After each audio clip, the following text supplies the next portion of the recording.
देख रहे हैं पब्लिक समाचार। पब्लिक के पहले तो मैं आप लोगों से लेट आने की माजरत चाहता हूँ, माफ़ी चाहता हूँ। थोड़ा सा एक तो ट्रैफिक बहुत था रास्ते में और रास्ता थोड़ा भटक गया था। आज आने का मकसद ये है कि मैं धुलिया मालेगांव ऐसे दौरे पे थे हम लोग और यहाँ तो हमने पहले आना था। आज आने आने का मकसद ये था कि इलेक्शन का जो है जाहिर सी बात है कैंपेन के बाद में आज आखिरी दिन है और हम लोग घूम रहे हैं। दो दो खास बातें हैं क्योंकि लोकल इश्यूज जो है वो हमारे मुस्तकीम भाई ज़्यादा अच्छे से बता सकते हैं और यहाँ पर जैसे कि आपको मालूम है कि सेकुलर फ्रंट बना हुआ है। हम लोगों ने एक सेकुलर फ्रंट बनाया था और उस सेकुलर फ्रंट के तहत समाजवादी पार्टी और सेकुलर फ्रंट के जो लोग हैं अपने अपने निशान पर मिलकर चुनाव लड़ रहे हैं। साथियों, पहली बात तो यह है कि आज मुल्क के अंदर जिस हिसाब से हालात चल रहे हैं, मैं आपको बताना चाहता हूँ कि समाजवादी पार्टी जो है पूरे हिंदुस्तान के अंदर सेक्युलर एक कम्युनल फोर्सेस के खिलाफ खड़ी है। दूसरी बात, हालात ऐसे है कि इस मुल्क के अंदर कोई इशू नहीं है। इस मुल्क के अंदर सिर्फ एक ही इशू है, वो है इस मुल्क का मुसलमान। और बदकिस्मती मुसलमानों की यह है कि कोई इसकी हिमायत करके इक़्तिदार पाना चाहता है, सीटें हासिल करना चाहता है, कोई इसकी मुखालिफत करना चाहता है। मुल्क के अंदर इससे ज़्यादा कोई इशू नहीं है और इस वक्त हमको खासतौर पर मुसलमानों को बहुत हिकमत से काम करने की ज़रूरत है क्योंकि इस देश के अंदर पोलराइजेशन की जो सियासत चल रही है, उसकी आँच से हिंदुस्तान में हमारा मुस्लिम नौजवान भी गुमराही की तरफ जाने की कगार पे आ गया है। मैं आपको बताता चलूँ कि जिस तरीके से मैं आज धुलिया में था तो मुझे बताया गया कि भाई वहाँ पर अकबरुद्दीन ओवैसी की आज सभा है। तो मैं आपको इतना बताता चलूँ कि 2014 के अंदर जिस तरीके से नरेंद्र दामोदर दास मोदी की जो जो बने प्राइम मिनिस्टर, तो उसको प्राइम मिनिस्टर बनाने का सबसे बड़ा क्रेडिट अगर किसी को जाता है तो वो अकबरुद्दीन ओवैसी को जाता है। उसकी जो स्पीच थी कि हटा दो पुलिस को, हम 25 करोड़ मुसलमान 100 करोड़ हिंदुओं पे भारी, इस एक स्पीच ने पूरे देश के अंदर गांव-गांव तक इस स्पीच को पहुंचाया गया और उसको पोलराइज किया गया। अभी पिछले वक्त जिस तरीके से हमने देखा कि बिहार के अंदर इलेक्शन हुआ, बिहार के इलेक्शन में एमआईएम ने जो रोल अदा किया, देखिए बात बहुत सीरियस है और खास तौर पर आप मीडिया के लोग हैं, आप पर हमसे बड़ी जवाबदारी आपकी है। उस सभा के अंदर उनकी जितनी भी स्पीचेस हुई स्पॉन्सर की हुई थी और दूसरी बात ये थी कि उन्होंने मुस्लिम क़यादत की बात की कि डिप्टी सीएम मुसलमान होना चाहिए। वो बात बोलते हैं कि जो मुसलमानों के लिए गले की हड्डी बन जाए, ना उगल सकते ना निगल सकते, दूसरे लीडर कुछ बोल नहीं पाएंगे।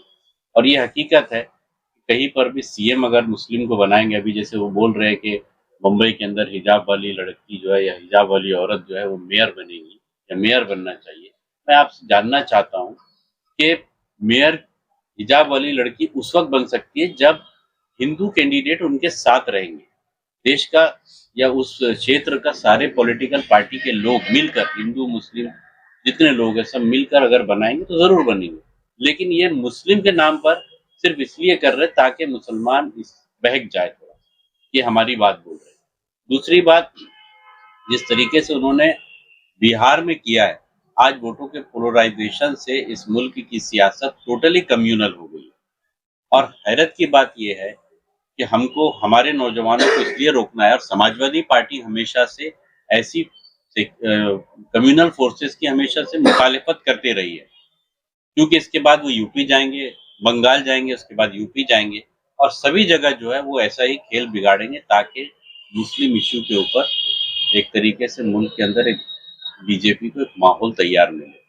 और रहा सवाल है, हम लोग देखते हैं कि हमको इतनी तकलीफें हो रही है जहाँ हम जुल्म और नाइंसाफी के खिलाफ लड़ाई लड़ रहे हैं, तो वहाँ पर हम लोग हमारे नेता जो है वो कुछ नहीं बोलने के बाद में जेल की सलाखों के पीछे जा रहे हैं।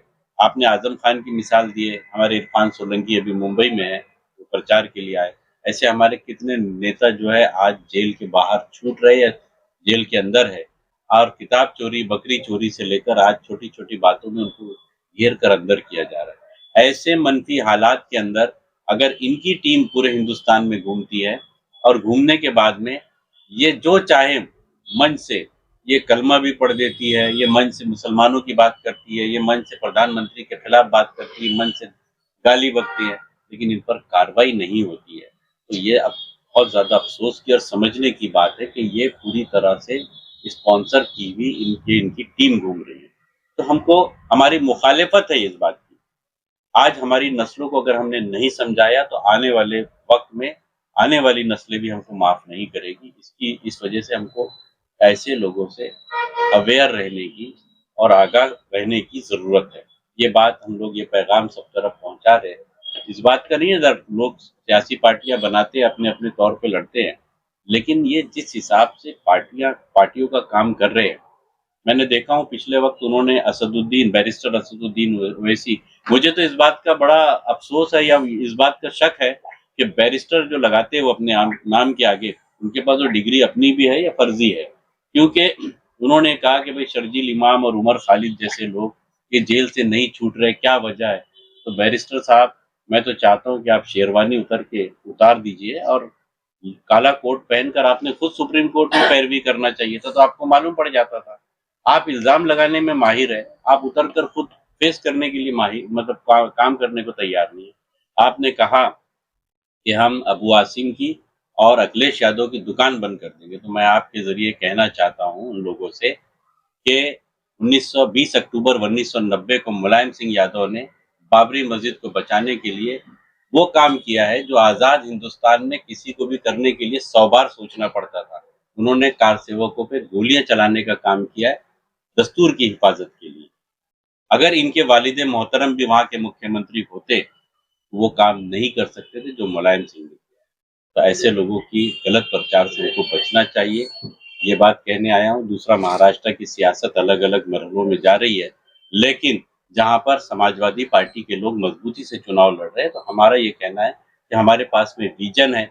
मुंबई में भी हम लोगों ने जब भी बात किया है कि रोड और नाली और डेवलपमेंट पर हमारा प्लान तो रहेगा। हमारी जब भी मुस्तकीम भाई से, शान मैडम से और बाकी हमारे समाजवादी पार्टी के तमाम सीनियर लोगों से जब भी बात हुई, तो हमारा ये मकसद रहा है कि हम अब नए तरीके से इस डेवलपमेंट जो वार्ड के लोग करते हैं, इससे हट के एजुकेशन के ऊपर, नशे के खिलाफ ये भी काम समाजवादी पार्टी करते रहेगी। चुनाव तो आते और जाते रहेंगे, लेकिन जो चीज़ें हमारी कौम को लगाई जा रही, उससे बचने की ज़रूरत है और हम लोग इसकी लड़ाई लड़ते रहेंगे। आज आने का मकसद ये था कि यही सारी बातें आप लोगों के बीच में करूँ। मुंबई और भिवंडी में जो है बगावत को समाजवादी रोक नहीं पाई क्या? देखिए क्या होता है कि आज के जो हालात है, उस ऐसे हालात के अंदर जो ये कार्यकर्ता होता है, जिसको हम अगर कारपोरेटर बनाते हैं, कारपोरेटर से आमदार बनाते हैं, तो वो दूसरी पार्टियों के बहकावे में आ जाता है और दूसरी पार्टियाँ उसको लुभाने लगती है। और आपका इशारा भी मैं समझ गया हूँ, लेकिन अब ये मुझे बताइए ना कि हम अपना दर्द किसको बताएँ? हम तो नर्सरी हो गए। मुंबई के अंदर जो आज बैठे हुए हैं, चाहे वो नवाब मलिक साहब हो, चाहे असलम शेख हो, चाहे हुसैन दलवाई हो, चाहे और दीगर जो आज एमएलए बैठे हुए हैं, कारपोरेटर बैठे हैं, वो समाजवादी पार्टी की देन है। हमारे से ही तो हमारे कारपोरेटर रहे, वो हमारे एमएलए रहे, लेकिन बनने के बाद जब दूसरी पार्टियां उनको लालच देती है तो लालच में आ जाते हैं। ये लालच का मामला है। अब वो आसिम आज़मी साहब की क्या गलती है? एक ऑफिस के अंदर अगर किसी को मीडिया देखने के लिए रखा गया, वो कुछ काम करते हुए दिखा, उसको उठा के कारपोरेटर बना दिया गया। उसको कारपोरेटर बना दिया, उसके बाद ऐसी जगह नई जगह ले जाकर उसको एमएलए का इलेक्शन लड़ाया गया। मुझे खुद उन्होंने कहा था कि परवेज़ भाई, वहाँ से आप लोगों ने मेरे लिए एक सीट खाली करवाए, या टिकट माँगे, मेरा तो एरिया नया है। लेकिन आसिम भाई ने कहा कि नहीं, मैं इसको वहीं से बनाऊँगा। तो उनकी क्या गलती है? अगर बनने के बाद में अगर कोई अपनी टीम बनाने की कोशिश करता है, तो ये तो पार्टी के साथ गद्दारी है ना। तो बहरहाल बगावत होते रहती है और अभी इलेक्शन के अंदर सारी पार्टियों में चल रही है, नई बात नहीं है। लेकिन जो सच्चे सिपाही है, जो ख़यालात से जुड़े हुए हैं, तो उनके अंदर ये सब बातें का फ़र्क नहीं पड़ता। इलेक्शन के बाद कार्रवाई होंगी उन पे। अब ये तो जो है पार्टी हाईकमान तय करेगा। हम लोग तो इस बारे में कुछ नहीं बोल सकते। इतने नाजुक माहौल में समाजवादी ने जो इंडिया अलायंस की पार्टी थी मालेगांव में, कांग्रेस, उद्धव सेना और शरद पवार, तमाम पार्टीज को छोड़कर तनहा इलेक्शन लड़ा। एमएलए का इलेक्शन बोल रहे हैं, ये वाला इलेक्शन? कारपोरेशन। देखिए, बात कैसी है कि जब कारपोरेशन का इलेक्शन होता है, तो अगर हम 1 से 4 बार भी उनके पास जाएँगे कि भैया गठबंधन कर लो, तो वो हमको आखिरी दिन तक गठबंधन के लिए हमारा टाइम खराब करते और गठबंधन करते नहीं, पहली बात। दूसरी बात यह है कि हमारी जवाबदारी अकेली नहीं, उनकी जवाबदारी भी है ना।